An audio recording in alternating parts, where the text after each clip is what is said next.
보내주신 이 자료들 정말 흥미롭습니다.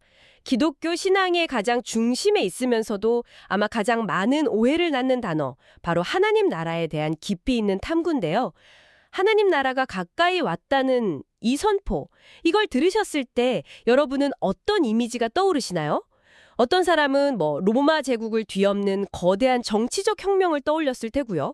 또 어떤 사람은 마음속의 평화 같은 아주 개인적인 상태를 생각할지도 모릅니다. 오늘 이 대화가 끝나고 나면 아마 기도할 때마다 외우시는 나라가 임하시오며 라는 구절이 완전히 새롭게 들릴 겁니다. 자, 한번 제대로 파고 들어보죠. 네, 이 자료들은 예수님이 사용했던 하나님 나라라는 말의 본래 의도가 무엇이었는지를 추적하는 하나의 여정과 같습니다. 단순히 단어 뜻풀이를 넘어서 한 2000년 전 그 말을 들었던 유대인들의 그 심장 박동까지 느껴보려는 시도죠. 오늘 우리는 이 자료들을 따라가면서 당시 사람들이 기대했던 나라와 예수님이 선포한 나라가 어떻게 충돌하고 또 새롭게 정의되었는지 살펴볼 거고요. 그리고 가장 흥미로운 지점이잖아요. 어떻게 이 나라가 이미 우리 가운데 있으면서도 아직 오지 않은 미래의 것일 수 있는지 이 시간의 역설을 파헤쳐 볼 겁니다. 좋습니다. 그럼 배경부터 시작해보죠. 사실 하나님 나라라는 말 자체가 굉장히 익숙하단 말이죠. 그런데 이 표현, 예수님이 처음 만드신 말인가요? 아니면 당시 사람들도 이미 쓰고 있던 그런 용어였을까요?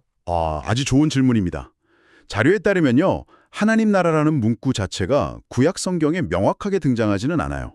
그래요. 네. 하지만 하나님께서 다스리신다. 그러니까 하나님의 왕권, 이 킹쉽이라는 사상은 유대인들에게는 거의 공기 같은 것이었습니다. 온 세상을 창조하고 다스리는 보편적인 통치자로서의 하나님. 그리고 또 이스라엘이라는 특정 민족을 선택해서 그들 가운데서 특별하게 통치하시는 하나님. 이 두 가지 개념은 이미 깊숙이 자리 잡고 있었죠.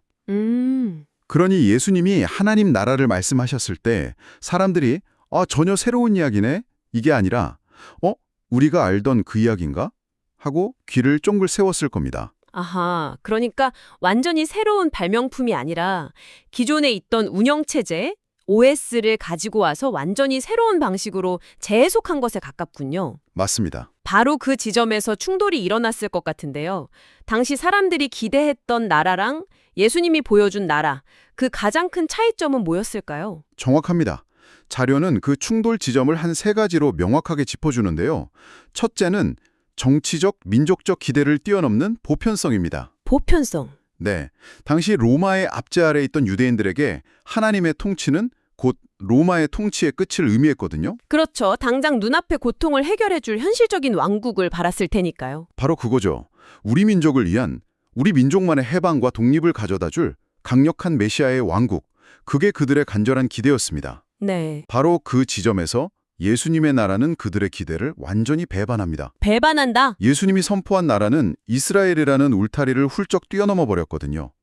이방인도 유대인으로 개종해야만 구원받을 수 있다고 믿었던 그들 앞에서 혈통이나 민족이 아니라 믿음으로 누구나 들어올 수 있는 문을 활짝 열어버린 거죠. 와, 그들에게는 엄청난 충격이었겠네요. 그렇죠. 기존의 질서를 완전히 뒤흔드는 선언이었네요. 네. 두 번째 차이점은 율법주의를 넘어선 은혜라고요.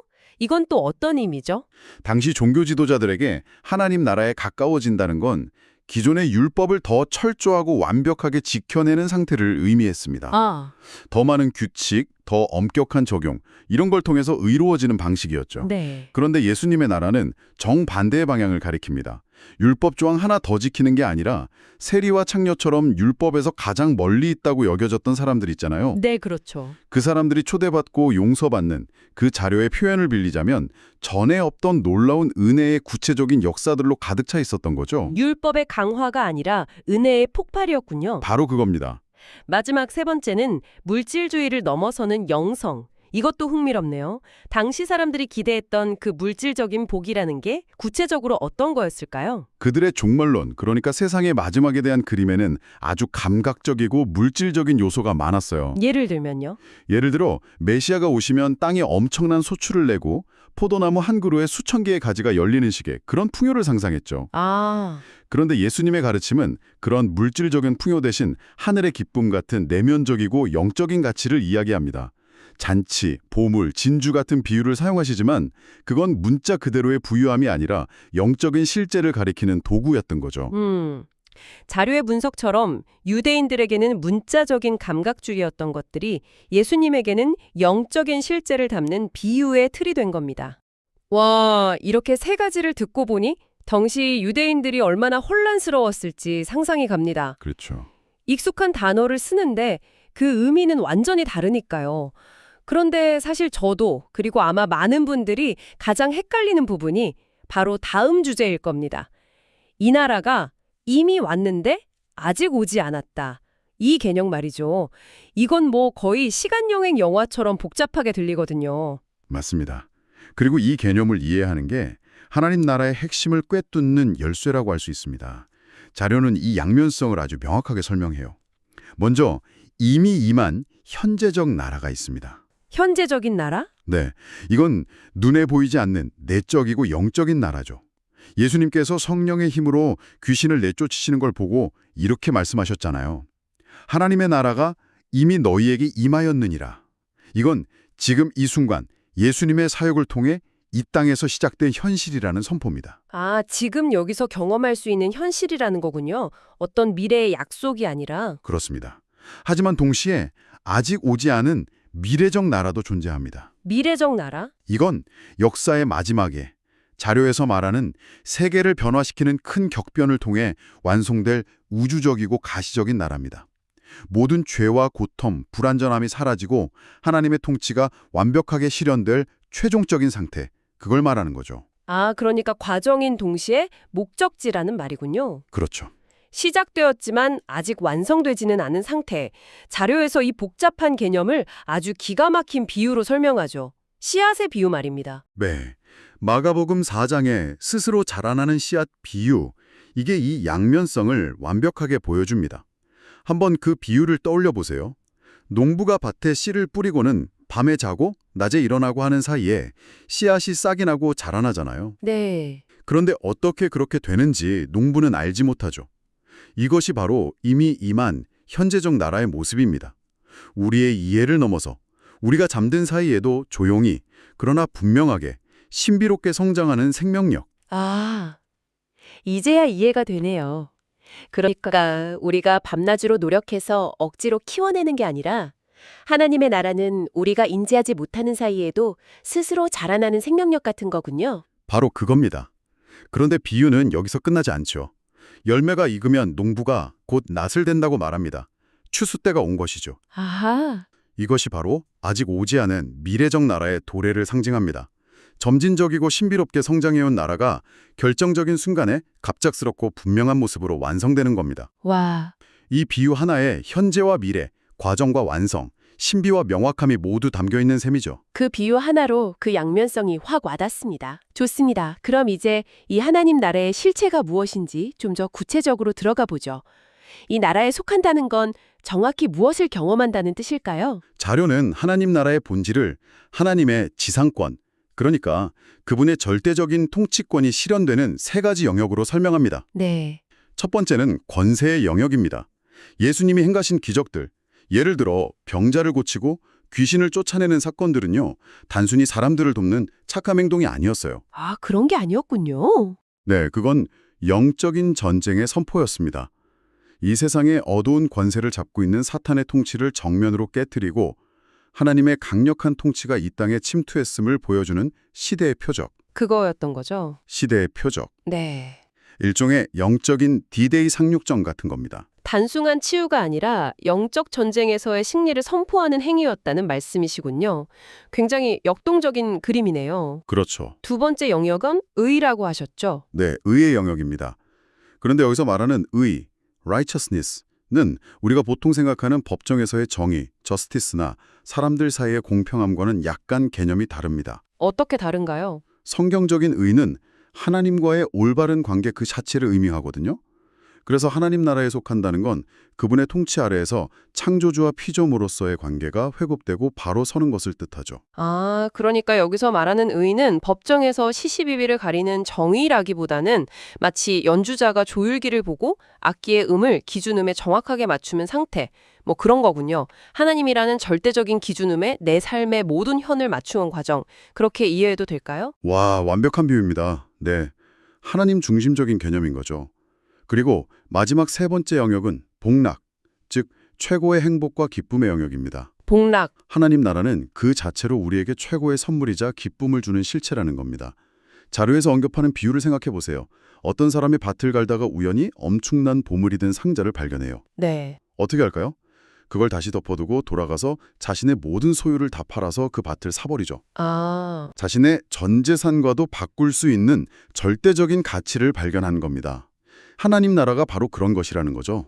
자신의 모든 것을 걸 만큼 압도적인 가치, 권세, 의, 복락. 이렇게 세 가지로 정리되니 하나님 나라의 모습이 훨씬 입체적으로 그려집니다. 그렇다면 이렇게 강력하고 가치 있는 나라에 대해 우리는 어떻게 반응해야 할까요? 자료는 두 가지 핵심적인 응답을 제시합니다. 바로 믿음과 회개입니다. 믿음과 회개요? 네. 그리고 이 둘은 방금 우리가 이야기한 하나님 나라의 본질과 각각 짝을 이룹니다. 먼저 믿음은 권세의 영역에 대한 응답이에요. 하나님의 나라가 그분의 압도적인 능력과 주권으로 이루어진다는 것을 봤다면 인간이 할 수 있는 유일한 반응은 그것을 전적으로 신뢰하는 것뿐이죠. 구원의 역사에 내가 기여할 수 있는 부분은 0.1%도 없으며 모든 것이 하나님의 선물임을 인정하고 받아들이는 태도, 그것이 바로 믿음입니다. 흥미로운 점은 자료에서 이 믿음이 그냥 맹목적인 감정이 아니라 지시를 전제로 한다고 강조하더군요. 그냥 믿어가 아니라는 거죠. 매우 중요한 지점입니다. 현대사회에서는 종종 신조나 교리는 필요 없고 그냥 예수님의 사랑만 믿으면 된다는 식의 이야기가 있잖아요. 네, 그렇죠. 하지만 자료는 그 생각이 심리적으로도 불가능하다고 날카롭게 지적합니다. 누구를 믿는지, 무엇을 믿는지에 대한 구체적인 내용, 즉 지식 없이는 참된 신뢰가 자라날 수 없다는 겁니다. 내가 결혼할 상대가 어떤 사람인지 전혀 모르면서 당신을 믿어요 라고 말할 수는 없는 것과 같죠. 대상에 대한 알미, 신뢰로, 그리고 헌신으로 이어지는 것이 참된 믿음의 과정입니다. 그렇군요. 믿음이 권세에 대한 응답이라면 회개는 어떤 측면에 대한 응답인가요? 회개는 의의 영역, 즉 하나님과의 올바른 관계에 대한 응답입니다. 내가 지금 하나님과의 관계에서 어긋나 있다는 것, 잘못된 방향으로 가고 있다는 것을 깨닫고 삶의 방향을 완전히 전환하는 것, 이게 바로 회개입니다. 네. 자료는 이 회개라는 단어의 의미를 헬라어 원어를 통해 아주 깊이 있게 파고드는데요. 네, 이 부분이 아주 인상 깊었습니다. 보통 우리가 회개라고 하면 단순히 과거의 잘못을 후회하고 슬퍼하는 감정, 그러니까 헬라어로 메타멜레스타이를 떠올리기 쉽습니다. 네, 맞아요. 후회. 하지만 성경에서 요구하는 회개는 그 차원을 넘어섭니다. 그것은 생각과 의지를 포함한 의식적인 삶 전체의 방향을 바꾸는 메타노이아, 즉 생각의 전환을 의미하죠. 그리고 궁극적으로는 몸을 돌려 하나님께로 완전히 향하는 역동적인 행위, 에피스트레페스타이까지 포함하는 개념입니다. 와, 그러니까 단순히 잘못했어요 라고 감정적으로 후회하는 걸 넘어서 인생의 내비게이션 목적지를 아예 새로 찍고 유턴하는 거군요. 그렇죠. 이건 거의 인격적인 재부팅에 가깝다는 말씀이시네요. 맞습니다. 후회에서 그치는 게 아니라 삶의 목적지와 방향 자체를 180도 바꾸는 것이죠. 자료는 그 대표적인 예로 탕자의 비유를 들어요. 아, 탕자. 그의 근본적인 죄는 돈을 낭비한 것이나 방탕하게 산 것이 아니라 아버지의 집을 떠난 것 그 자체였습니다. 그래서 그의 회개는 제가 돌아가서 아버지의 품꾼의 하나로 써주십시오 하며 아버지께로 돌아가는 행위로 나타나죠. 그 방향 전환의 기준점은 언제나 하나님과의 관계입니다. 지금까지 하나님 나라의 배경부터 그 시간적인 양면성과 그리고 그 본질과 우리의 응답까지 정말 깊이 있게 살펴봤습니다. 듣다 보니 이 모든 논의가 결국 하나의 개념, 바로 교회로 모이는 것 같습니다. 네, 자료의 결론도 바로 그 지점을 향합니다. 하나님 나라와 교회를 분리해서 생각할 수 없다는 것이죠. 특히 마태복음 16장에서 베드로가 주는 그리스도시요 살아계신 하나님의 아들이십니다 라고 고백하는 그 유명한 장면을 분석하는데요. 네. 예수님께서 그 고백 위에 내가 내 교회를 세우리니 라고 약속하신 직후에 내가 천국 열쇠를 내게 주리니, 즉 하나님 나라의 열쇠를 주기시겠다고 말씀하신 점을 지적합니다. 아, 교회와 하나님 나라가 아주 긴밀하게 연결되어 있다는 강력한 암시죠. 보통은 교회를 하나님 나라를 확장하기 위한 도구나 기관 정도로 생각하기 쉬운데 이 자료는 그 이상의 관계를 말하고 있는 것 같아요. 그렇습니다. 많은 사람들이 교회는 불완전하지만 하나님 나라는 완전하니 우리는 교회가 아니라 하나님 나라를 위해 일해야 한다고 말하곤 하잖아요. 네, 그런 말 많이 하죠. 하지만 자료는 그런 이분법적인 태도를 비판합니다. 교회가 단순히 선교를 위한 수단이나 기관이 아니라 이 땅에서 하나님 나라의 현재적 실제를 미리 맛보고 경험하는 공동체, 즉 가시적인 하나님 나라 그 자체라고 주장하죠. 교회가 하나님 나라 안에 포함된다는 겁니다. 잠시만요. 교회가 가시적인 하나님 나라 그 자체라는 주장은 자칫하면 불완전한 조직인 교회를 절대시하거나 우상화하는 오류에 빠질 위험은 없을까요? 자료에서는 그 부분에 대해 어떻게 설명하나요? 아주 날카로운 질문입니다. 물론 자료도 교회가 완성된 하나님 나라가 동일하다고 말하지는 않아요. 교회는 여전히 죄인들의 공동체이고 연약하죠. 네. 하지만 그럼에도 불구하고 바로 그 공동체를 통해 세상이 하나님 나라의 다스림이 어떤 것인지를 미리 보기 할 수 있다는 겁니다. 미리 보기? 네, 마치 대사관과 같다고 할 수 있죠. 미국 대사관이 미국 본토는 아니지만 서울 한복판에서 미국의 주권이 미치는 가시적인 공간인 것처럼요.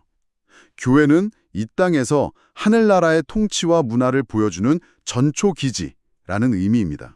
그저 수단이 아니라 목적 그 자체의 일부라는 관점? 그리고 대사관이라는 비유가 정말 신선하게 다가옵니다. 바로 그 지점에서 여러분께서 곱씹어 볼 만한 마지막 질문은 하나 던져드리고 싶습니다. 네. 이 자료의 마지막 부분은 교회가 단순히 무언가를 끊임없이 하는, doing, 그 행동 중심의 조직이 아니라고 말합니다. 오히려 하나님 나라의 안식과 열매 맺음을 지금 여기서 누리는 being, 존재 중심의 공동체여야 한다고 강조하거든요. 오늘날처럼 모든 것이 성과와 효율성으로 평가받는 분주한 세상 속에서 우리의 공동체는 어떤 모습인가요? 끊임없이 무언가를 하고 증명하려 애쓰는 조직에 가깝습니까? 아니면 그저 함께 있는 것만으로 하나님 나라의 기쁨과 안식을 미리 맛보는 존재에 가깝습니까? 어쩌면 우리가 잃어버린 하나님 나라의 가장 중요한 본질은 바로 이 안식하는 존재로서의 교회의 모습이 아닐까, 자료는 우리에게 묵직한 질문을 던지고 있습니다.